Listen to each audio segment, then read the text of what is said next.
Scott and Joe Cole alongside me here. We're going to hear now, though, from Pep Guardiola. He is with Becky. Pep, it's a point on the road. Did you like what you saw from your team today? What are your thoughts?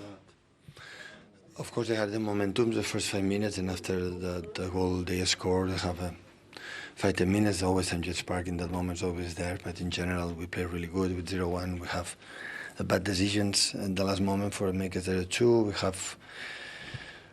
So it's so difficult. Their physicality, defense so deep, defense so well, so high, and defense so deep, and it's what happened, lately. But we had the chances. Pop was brilliant in 2 or 3 saves. But we take the point. Josko Gvardiol opening the scoring for you. You got a flurry at the end of last season, off the mark now. How impressive is it for a defender to be that composed and balanced in front of net? It's really good in small spaces. Sometimes in the bigger spaces have more power than the small. In small spaces, it's really good. The second half, their penalty. Any complaints about that from you? Was it a pen for you? I didn't see it, but apparently it's penalty, yeah. Did you have a different set of problems that you had to solve in the second half? Because Newcastle sort of came out, played a bit quicker, no? When we scored the goals, when we played better, we make a mistake, and after that, they were better. But after we take the game again, and at the end we had the chances to win. How do you think the Rico Lewis, Mateo Kovacic roles went? They played really good. Mateo was brilliant, Rico as well, and Bernardo won't play in that position. Yeah, they play really good. In a game like that, are you looking for a player somewhere in that midfield to take the game by the scruff of the neck? That was not the reason today. Thank you very much, Pep. And we're delighted to say that Anthony Gordon has joined us pitchside as well after that draw. Firstly, congratulations. Was that exactly the sort of reaction and response that you needed? Yeah, like I said before the game, I could feel we would have that reaction based off the training we've done. We've had a training week where everyone was kicking each other. You could see everyone weren't happy from the previous game. So I just knew coming into this one we'd be in a much better place. How hard was it going in a goal down at half-time, given the way you started that game? It was hard against City because you never want them to have any sort of advantage, but we felt okay, to be honest, at half-time. We were very positive. We always felt like we'd get moments, like I said before the game, and when we did, we took them. What was the manager saying to you? Because there was a real increase in tempo and energy in that second half. Yeah, I think just the way I play striker, you'll see a lot of pressing. Because I'm not out-and-out number 9, I have to sort of play it my way. So you can see him shouting at me to get up and press the keeper, which can be hard at times, but it's just what I've got to do. Let's have a look at the way you won that penalty then. Just talk us through it from your perspective. Yeah, I just sort of bet me run. It was one-on-one. I thought I was going to be offside, to be honest. And then the closer I got to the keeper, he just smothered me. I tried to take it around him and he fouled me. So how early did you make up you was going to take him on? Because for me, it looks like you knew you was going to take him on as soon as you went through and was clear with the defenders. No, I never.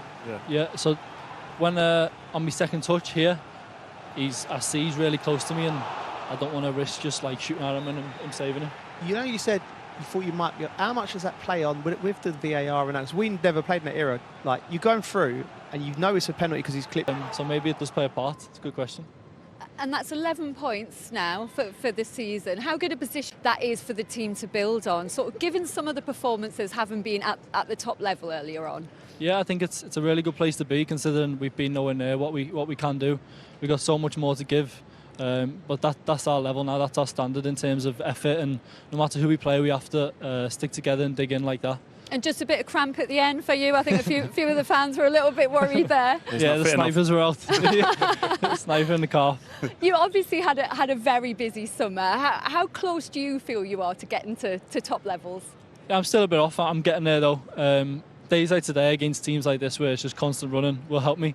But last season I was at the peak of my physical shape, and I'm getting closer. I'd say I'm probably about 90% now, so I'm feeling good. And on to Wimbledon now. You know obviously what it would mean for the fans here to get a trophy, so it's huge for the fans, that game.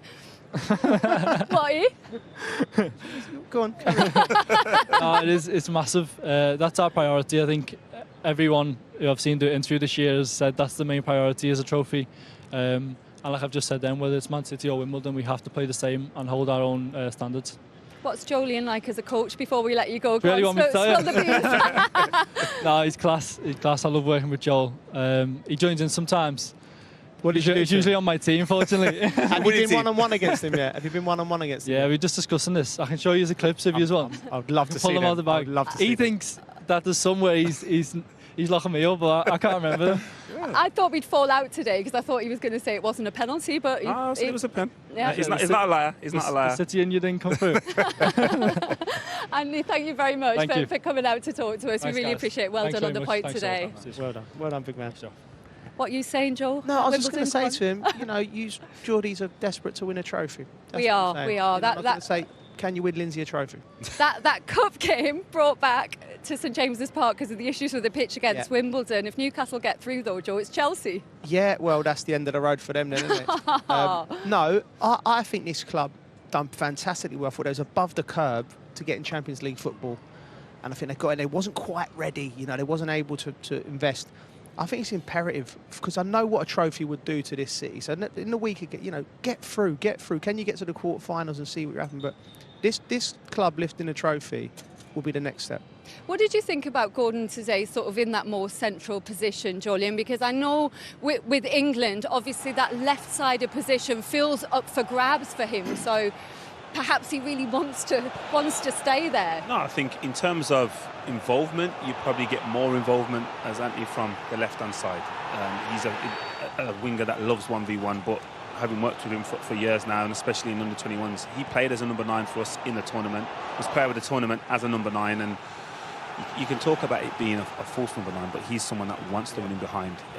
I've never met someone that's so enthusiastic about working as hard off the ball as he is in possession, and you can see every action is 100% effort, so there's no surprise that he gets cramped. I'm really impressed with him in that position, and I think he gives you an option. And I think England can't answer because he's in the stuff, but from an outsider looking at England, I think that's a food for thought for the manager, because playing him in there, the pressing was exceptional. As good as a pressing performance from a number 9 I've seen in a long time, because there's not many that buy into it as much as he does. And that set the tone tonight.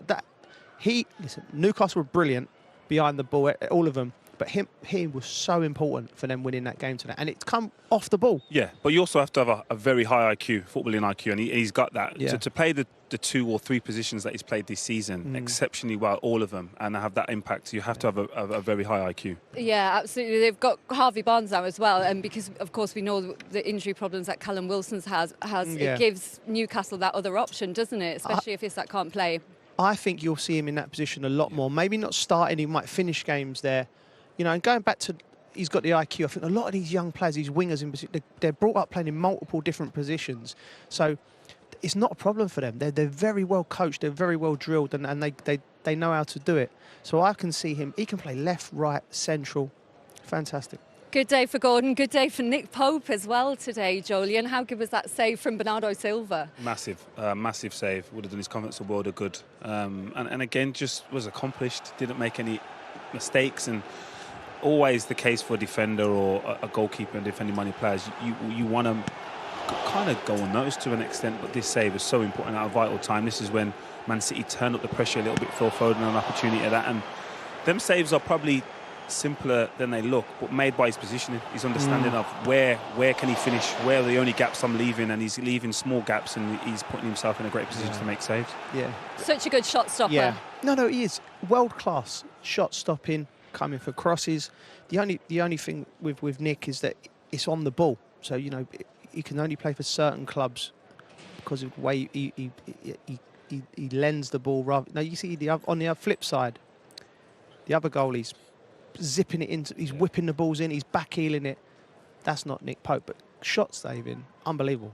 What did you think of the reaction second half then for Newcastle, going in a goal down, but having played quite well, the way they came out in that second half, Jolien? I think that helped. I think they would have anticipated potentially going behind at some stage in the game, but it wasn't behind on the false pretenses, or they didn't feel like they couldn't get back into it. Like I said, it was a very open game in the first half, and then the second half, when they get back into it with a goal, all of a sudden momentum changes, and we always say it's the old cliche, goals change games, and that was the case. And probably at times they didn't get enough numbers in the box, but they had to apply so much effort and energy in every aspect of the game. It's always difficult when you're asking Joe Linton to kind of add to a defence and be a 5-man defender, and then all of a sudden asking him to get up into the opposition box as well. It's going to be difficult. Joe Linton was brilliant today. Yeah. He was playing dual role with central midfield, getting on the press. He was dropping, he left back. He was dealing with Haaland at times when he was dropping into the back five. He could have easily been man of the match as well. Yeah, it was a classic Joe Linton performance, which he needed in that midfield today. Lots more from us to come very shortly, but the Gallagher Premiership is back on TNT Sports as well, and we've got a big one today, a repeat of last. It's always tough, it's always tight. Same as usual out there against City. Yeah, I know. We know how tough this game is going to be, but I think, especially when you play home, we want to have the crowd behind us from the first minute, and I think we did brilliantly, made it really difficult for them, and had some chances, and overall I think this is a deserved point for both teams. Yeah, how frustrating was it to go behind when you seemed to really disrupt their rhythm? They couldn't get into rhythm in the first 30 minutes. I think they had probably one chance in the first half, and obviously they scored. I think we've done brilliantly the first 45 minutes, so it was a huge disappointment, but we kept going, and I think after we obviously score the 1-1, and we deserve to equalise, and I think we came for us. Could you feel a shift in momentum after that penalty went in? I mean, the crowd really got behind you. The noise levels went up in here somewhat.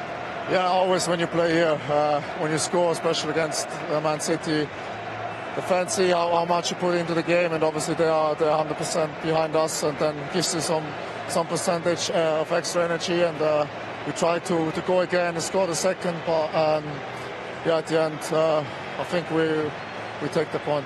With that second goal that you couldn't quite find, do you think you were just missing that sort of centre-forward know-how, because you are without key players up there? Yeah, obviously Alex is a big miss for us, but I think Anthony was brilliant up front.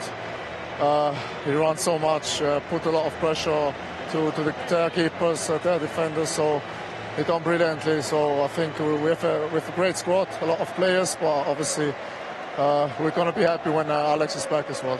And finally, do you think that this potentially is a bit of a turning point in the season, a point against City, but performance-wise, was that the most intensity, feistiness that you played with? Yeah, I think it just shows what level we can be at. I think the first games of the season weren't our best performances, and today we show what we are capable of. So I think now we try to keep building on that performance and do the same in the next games, and I think it's a lot of positives to take off. Fabian, thanks so much. Perfect, thank you. Newcastle with a point against the champions at St James's Park. You're watching Extra Time live from St James's Park, and here's some of the social media reaction to that 1-1 draw. Jordan saying, I thought that was poor from City. It was slow, sloppy all game. We are painfully slow in the final third. It gives teams time to get set and sit in. We've got to change something. And this one from Tyne Takes. Didn't get the win today, but that's the type of performance that can get us going this season. Excellent man-to-man. Can't fault the work rate, whatever. And this one, which says, Man City look more disjointed and predictable than usual. I've not been impressed with their start to the season, and I believe Rodri's extended absence is going to amplify their struggles. The Premier League trophy won't have sky blue ribbons if this goes on. Is it too early for that, Jolien, or is it time to get a bit worried, do you think? No, I think it's too early.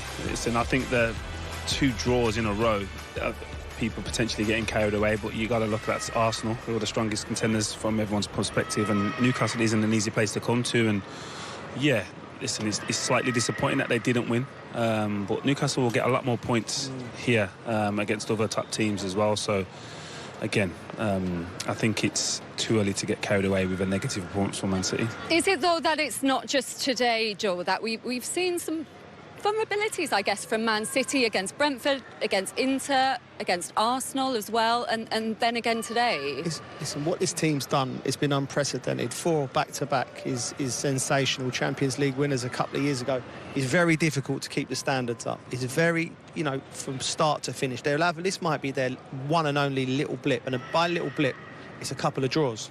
The standard this team set, so it's hard. You judge them from their own standards, so it's very, very difficult. There've been a few little things. It's not quite flowing like it has done. They could quite have easily have won the game. Phil Foden's ball is a yard either side of Nick Pope. They win the 2-1 and they're this unstoppable machine. So there's not much going wrong.